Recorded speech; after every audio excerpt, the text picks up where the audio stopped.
Hey guys welcome back my channel. இது after marriage mini vlog 12ங்க. இன்னைக்கு கிச்சனுக்குள்ள என்ட்ரி ஆகும்போது 7:45 ஆயிடுச்சு.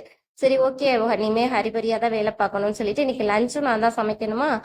இன்னைக்கு முடிஞ்சு சோலி அப்படின்னு சொல்லிட்டு உள்ள என்ட்ரி ஆனேன். அதுக்கப்புறம் நேற்று வாங்கிட்டு வந்தேன்ல மல்லிகைப்பூ, பாருங்க எவ்வளோ ஃப்ரெஷ்ஷாக இருக்கு. நேற்று கொடுத்த டிப்ஸை மறக்காம இந்த மாதிரி பண்ணி வைங்க, கண்டிப்பாக ஃப்ரெஷ்ஷாக இருக்கும். அதே மாதிரி எனக்கு ஹேர் பின்ல வந்து பூ வைக்க தெரியாது, பூ வச்சாலும் நிற்காது, கலண்டு கலண்டு விழுகும்.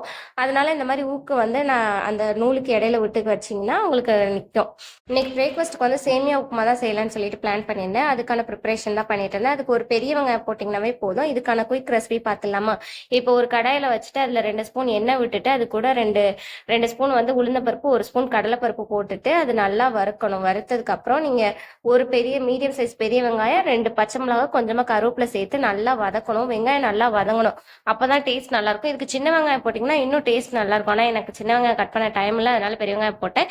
இதுக்கு வந்து ஒரு 2 டம்ளர் வந்து தண்ணி சேர்த்துக்கலாம். ஒரு பாக்கெட்டுக்கு வந்து 2 டம்ளர் தண்ணி சேர்த்து நல்லா ஒரு உப்பு போட்டு 5 மினிட்ஸ் கொதிக்க விட்டுருங்க. இந்த கேப்ல எனக்கு பாத்திரங்கள் ஒரு வேலை இருந்துச்சு, அதையும் நான் முடிச்சுட்டு வந்துட்டேன். நல்லா கொதிச்சதுக்கு அப்புறம் சேமியாவை போட்டு அடுப்பை லோ ஃப்ளேம்ல வச்சுட்டு சேமியா போடணும். இல்லைன்னா வந்து அதிகமாக கொதிச்சிச்சுன்னா ஒன்று சேமியா ஓவர் குக் ஆகிடும், அப்படி இல்லைன்னா கொல கொலன்னு போயிடும். இந்த மாதிரி கரெக்டாக சேமியா மூழ்கிற அளவுக்கு தான் தண்ணி இருக்கணும், அப்போ தான் நல்லாயிருக்கும். இந்த மாதிரி பொல பொலன்னு வரும். இதை ஒரு 5 மினிட்ஸ் மூடி வச்சிங்கன்னா நல்லா உதிரியாக. இந்த லாஸ்ட் 1 வீக்கா வந்து பயங்கரமான வெயில் தாங்கவே முடியல. சரி, ஓகே, இன்னைக்கு வந்து சர்பத் போட்டு வச்சிருந்தா 2 பேருமே ஆஃப்டர்நூனுக்கு மேல குடிச்சுக்கலாம், கொஞ்சம் எனர்ஜியா இருக்கும்னு சொல்லிட்டு சர்பத்து தான் போட்டுட்டு இருந்தேன். இந்த லெமன் புளியறதுல வந்து புளிஞ்சோன்னா பாதி லெமன் வரமாட்டேங்குது, ஏன்னு தெரியல. அதுக்கப்புறம் நன்னா சர்பத்து போட்டுட்டு ஃப்ரிட்ஜில் வச்சுட்டு நான் ஒரு கிளாகிங் பண்ணிட்டேன். வீடியோ லைக் பண்ணுங்க, ஷேர் பண்ணுங்க, சப்ஸ்கிரைப் பண்ணுங்க.